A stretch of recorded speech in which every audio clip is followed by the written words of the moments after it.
दोस्तों, India middle east Europe economic corridor जो कि इजराइल हमास वॉर के बाद अटक सा गया था, अब उस पर दोस्तों जोर शोर से काम शुरू हो गया है। भारत और यूएई इन दोनों ने हाथ मिला लिया और कहा है कि हम अपने स्ट्रेच पर अभी से काम शुरू कर देंगे और जो बाकी देश हैं उनको भी बाद में प्यार से समझा देंगे। आप देख सकते हैं ये न्यूज February 14, 2024 यानी 2 महीने पहले जब प्रधानमंत्री नरेंद्र मोदी जी यूएई गए थे, तब इस पर पहली बार चर्चा हुई थी कि इंडिया और यूएई मिलकर बात कर रहे हैं आईमेक पर। और दोस्तों, इन्होंने तय किया था उस वक्त कि मई 15 को एक मीटिंग होगी आईमेक पर इंडिया और यूएई के बीच में। और उसी मीटिंग का अब जो नतीजा आ रहा है, कुछ इस तरफ इशारा किया जा रहा है इस मीटिंग से कि इंडिया और यूएई कह रहे हैं कि हम मिल के आगे बढ़ने वाले हैं। अपना एंड जो है इंडिया और यूएई वाला, वो अभी से उस पर काम शुरू हो जाएगा, बाकी देश भी बाद में जुड़ जाएंगे। दोस्तों, इसमें क्या स्ट्रेटेजी है उस पर चर्चा करेंगे। चाइना के लिए बड़ी समस्या होने वाली है क्योंकि आईमेक बीआरआई से बहुत बड़ा है। बीआरआई आज भी 20वीं सदी का प्रोजेक्ट है, लेकिन आईमेक 21वीं सदी का प्रोजेक्ट है, काफी ज्यादा फ्यूचरिस्टिक है। क्यों मैं ऐसा कह रहा हूं, इस पर भी जानेंगे। और साथ साथ क्या बड़ा प्लान है, सऊदी अरेबिया पीछे से क्या गेम खेल रहा है, उस पर भी चर्चा करेंगे। तो आइए वीडियो शुरू करते हैं। पर इससे पहले आगे बढ़े, हमें अलग अलग सोशल मीडिया हैंडल्स पर फॉलो करें। आप देख सकते हैं भारत संवाद 11 हमारा हैंडल है और इस वीडियो को लाइक करें, शेयर करें, भारत संवाद को सब्सक्राइब करें, बेल आइकन जरूर दबाएं। दोस्तों, सबसे पहले जानिए India middle east Europe economic corridor है क्या। दोस्तों, अगर आप देखें तो इस प्रकार का एक कॉरिडोर बन रहा है जिसमें एक तो फिजिकल कॉरिडोर है, यानी कि अगर आप देखें तो इंफ्रास्ट्रक्चर कॉरिडोर हो रहा है, रेलवे लाइन बन रही है, शिपिंग के जो पोर्ट्स हैं उनमें अगर आप देखें तो सामंजस्य बैठाया जा रहा है। लेकिन बात सिर्फ इतनी नहीं है, कहानी इसके आगे भी है और भी बहुत सारी चीजें हैं जो इसका हिस्सा है। आप देख सकते हैं दोस्तों, इस कॉरिडोर का दो मेन लेग है। पहला लेग अगर आप देखें तो ईस्ट कॉरिडोर है जो इंडिया और अरेबियन पेनिनसुला को जोड़ता है। कुछ इस प्रकार से आप देख सकते हैं, इतना हिस्सा समुद्री रूट है और फिर इतना हिस्सा रेलवे लाइन से जुड़ेगा। फिर यहां पे दोस्तों आप देखें तो इसराइल में हाइफा पोर्ट है जो कि फर्दर दूसरा हिस्सा है नॉर्दर्न कॉरिडोर, जो कि मेडिटेरेनियन सी के माध्यम से समुद्र से अरेबियन पेनिनसुला को यूरोप से जोड़ता है और फिर यूरोप में तो बढ़िया रेलवे इंफ्रास्ट्रक्चर कॉरिडोर बना ही हुआ है। तो इस प्रकार से दोस्तों प्लान क्या है कि इंडिया और जो यूरोप की इकोनॉमी है ये सभी जुड़ जाए, सिर्फ फिजिकल गुड्स में ही नहीं, सर्विसेज में भी, क्योंकि इसमें बहुत सारी अन्य चीजें भी हैं। दोस्तों, इस पर जोर शोर से काम चल रहा था, लेकिन आपको मालूम है फिर इसराइल हमास वॉर हो जाता है और इसके साथ कहा जाता है कि भाई ये पूरा का पूरा प्लान अब ठंडे बस्ते में डाल दिया जाता है।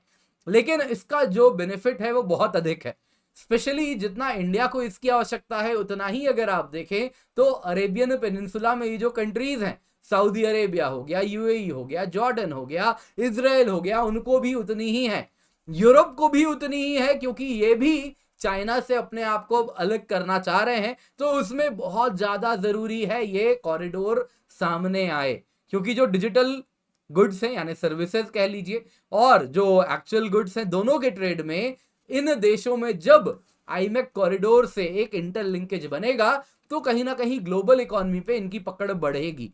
तो क्या है ये सब कुछ, आइए देखते हैं।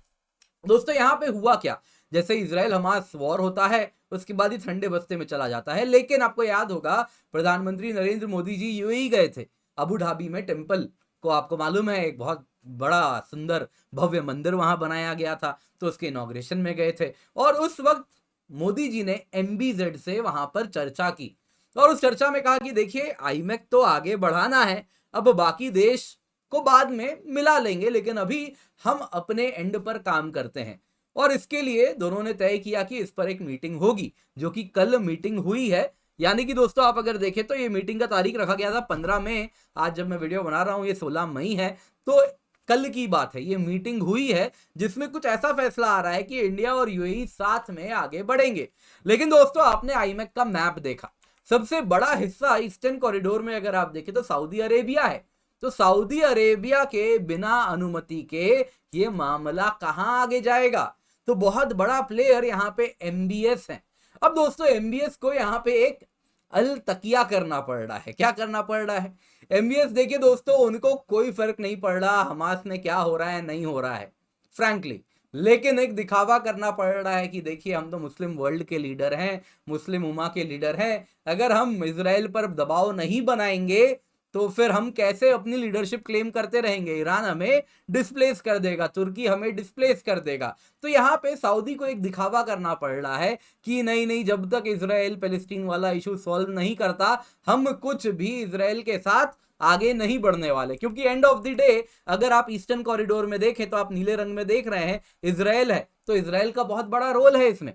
तो इजराइल के बिना तो आगे नहीं बढ़ सकता ये कॉरिडोर, और बहुत जरूरी है सऊदी और इजराइल में कुछ डिस्कस भी हो, कुछ पीस वगैरह भी हो। ऑलरेडी यूएस का भी दबाव है इन दोनों देशों पे कि अब आप इजराइल पैलेस्टीन को रिकॉग्नाइज करे, सऊदी इजराइल से हाथ मिलाए और ये लोग आगे बढ़ सके। तो यूएस का भी इसमें दबाव है, जो कि आईमेक में बहुत बड़ा प्लेयर है, आप देख सकते हैं। तो अब यहां पे सऊदी क्या कर रहा है?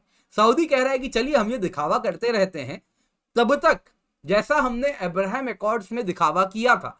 याद होगा अब्राहम एकॉर्ड्स के टाइम क्या हुआ था? सऊदी ने कहा था कि पहले जो छोटे छोटे अरब पेनिनसुला के देश हैं वो सब इजराइल से हाथ मिला लें। जैसे यूएई को कहा गया था कि आप जाइए इजराइल को रिकॉग्नाइज कर लीजिए, बहरीन को भी कहा और बाकी छोटे छोटे देशों को कहा हमारा ब्लेसिंग्स है आपके साथ, हम भी बाद में मिलाएंगे, पहले आप मिला लीजिए, जरा रिएक्शन वगैरह देखते हैं। तो कुछ वैसा ही दिखावा यहाँ पे एमबीएस वापस कर रहे हैं। यूएई को कह रहे हैं, इंडिया को कह रहे हैं आप लोग आगे बढ़िए, जब तक ये मामला ठंडा होता है तब तक आप लोग आगे बढ़िए, बाद में हम जुड़ जाएंगे। क्योंकि उनको भी चाहिए, उनको भी अपनी इकोनॉमी डाइवर्सिफाई करनी है। वो भी समझ रहे हैं 20वीं सदी वाला जो पेट्रोल था अब खत्म है, 21वीं सदी में हाइड्रोजन आने वाला है, क्लीन हाइड्रोजन चाहिए सबको। वैसे ही मैन्युफैक्चरिंग में आगे बढ़ना है, सर्विसेज में आगे बढ़ना है, एक नई लेवल की इकोनॉमी बनानी है। ये है ना ऊपर वाले का मेहर, वो जो था उनके ऊपर वो अब खत्म हो रहा है, पेट्रोल खत्म हो रहा है, तो कुछ और करना होगा। अब दोस्तों यहाँ पे जरा देखिए, अगर आप ये पूरा प्रोजेक्ट देखें तो यहाँ पे आप ये जो देख रहे हैं ये तो सी लिंक है, मुंबई से, मुंड्रा से, इस प्रकार से भारत के जो मेजर पोर्ट्स हैं यहाँ से जाएगा, कंटेनर जाएगा और फिर यहाँ पे यूएई पहुंचेगा और यूएई से आगे से पूरा रेल नेटवर्क शुरू होता है। अब दोस्तों यहाँ पे ये जो रेल नेटवर्क है इसमें कुछ हिस्सों में अगर आप देखें तो यूएई में ये अंडर कंस्ट्रक्शन है और सऊदी में तो मिसिंग है, जो आप लाल रंग में यहाँ पे देख रहे हैं, जिस पर काम अभी आगे बढ़ना है। तो अब यहाँ पे जरा देखिए यूएई में कहां कहां पे ये मिसिंग है। दोस्तों अगर आप नीले रंग में ये जो रेखा देख रहे हैं ये वो इलाका है जहां पे रेल नेटवर्क बन के तैयार है। ग्रीन कलर वो है जहां पे अभी रेल नेटवर्क का एक्सपेंशन होना है, यहां पर दोस्तों रेलवे नेटवर्क बनेगा। अब दोस्तों ये अल्ट्रा जूम्ड मैप है, यूएई छोटा सा देश है, इंडिया की कंपनीज के लिए इतने से इलाके में रेल नेटवर्क लगाना कुछ दिनों का खेल है। जिस प्रकार से, जिस गति से भारत में रेल नेटवर्क एक्सपेंशन हुआ पिछले कुछ सालों में, अब वो कुछ समय में ही, बहुत कम समय में ये रेल नेटवर्क बिछा सकते हैं। तो यहाँ पे दोस्तों ये एक्सपेंशन का काम है जो यूएई करेगा। लेकिन कहानी सिर्फ फिजिकल नेटवर्क के एक्सपेंशन तक नहीं है, और भी बहुत सारी चीजें आनी जिस पर हम चर्चा करेंगे, पर पहले फिजिकल नेटवर्क की बात कर लेते हैं। तो यूएई में ये नेटवर्क बनना है जो आप ग्रीन कलर में देख रहे हैं, जो कि इंडिया डेफिनेटली मदद करेगा वहां पे रेलवे नेटवर्क बिछाने में। वैसे ही सऊदी अरेबिया अगर आप देखें तो उसका भी बड़ा रोल होने वाला है। आप जो ग्रीन कलर देख रहे हैं ये बता रहा है जहां पे रेल नेटवर्क ऑलरेडी बना हुआ है। अब यहां पर दोस्तों ये जो येलो कलर आप देख रहे हैं ये जीसीसी रेलवे है।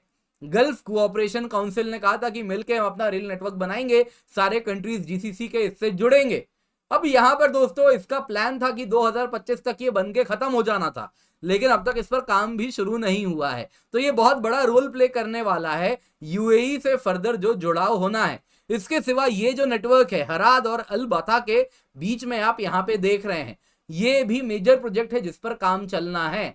उसके आगे अगर आप देखें तो फिर एक छोटा सा नेटवर्क है जिस पर काम होगा और फिर सऊदी और यूएई जुड़ जाएंगे और फर्दर जॉर्डन में रेल नेटवर्क से यहाँ पे जोड़ना है। दोस्तों अगर आप देखें इन टोटल सऊदी में ये जो रेल नेटवर्क यहाँ पे मिसिंग है, वैसे ही बीच में एक छोटा सा नेटवर्क है जो मिसिंग है और जॉर्डन के फर्दर इजराइल तक ये मिसिंग है। तो इतने पे काम होना है, ये काम बाद में होगा, फिलहाल यूएई वाले नेटवर्क पर काम चल रहा है। अब दोस्तों ये काम अगर आप देखें तो बहुत जरूरी है क्योंकि सुएज कैनाल पे ये काफी ज्यादा एडवांटेजेस देता है। आपने देखा सुएज को कैसे हूथियों ने डिसरप्ट करके रखा है, तो ये और एक कारण बन रहा है जिस वजह से इस पर अब तेजी से आगे बढ़ना है, क्योंकि वो ईरान के डोमिनेंस में वो इलाका बसा हुआ है। तो यहाँ पे आप अगर देखें तो हूथी कुछ इस जगह पे एक्टिव है, तो ये ऊपर ऊपर से ही निकल रहा है, लेकिन हाँ ईरान के काफी गल्फ के करीब से गुजर रहा है, पर्शियन गल्फ से, लेकिन वहां पे ऑलरेडी अमेरिका का बेड़ा बैठा रहता है। तो यहाँ पे अगर आप देखें तो सुएज पे ये एडवांटेजेस इसलिए है क्योंकि इसमें बड़ा इलाका अगर आप देखें तो रेलवे नेटवर्क के थ्रू कवर हो रहा है। जैसा हमने देखा, आप देख सकते हैं यूएई से लेके इजराइल के हाइफा पोर्ट तक ये रेलवे लाइन से कवर हो रहा है। अब दोस्तों ये जो रेलवे ट्रेन है ना, ये 120 किलोमीटर प्रति घंटा की रफ्तार पे चलने वाली है, जो कि शिप से 4 गुना फास्टर है। नतीजन 40% कम टाइम में आप सुएज की तुलना में पहुंच जाएंगे इस नेटवर्क के थ्रू। तो फोर्ड काफी तेज है ये। दूसरा अगर आप देखें तो अक्सर आईमेक को बीआरआई से कंपेयर किया जाता है। यहां पे अगर आप बीआरआई देखें तो इस प्रकार से सिल्क रोड इकोनॉमिक बेल्ट है, वैसे ही मैरीटाइम सिल्क रोड इनिशिएटिव है। अब दोस्तों इससे अगर आप तुलना करें तो ये बड़ा अनफेयर होगा। बीआरआई 20वीं सदी का प्रोजेक्ट है, आईमेक 21वीं सदी का प्रोजेक्ट है। मैं ऐसा क्यों कह रहा हूं दोस्तों, क्योंकि इसमें बहुत सारे एडवांटेजेस हैं। सबसे पहले देखें तो अनलाइक बीआरआई, आईमेक सिर्फ और सिर्फ गुड्स तक सीमित नहीं है, यहां पे सर्विसेज भी है।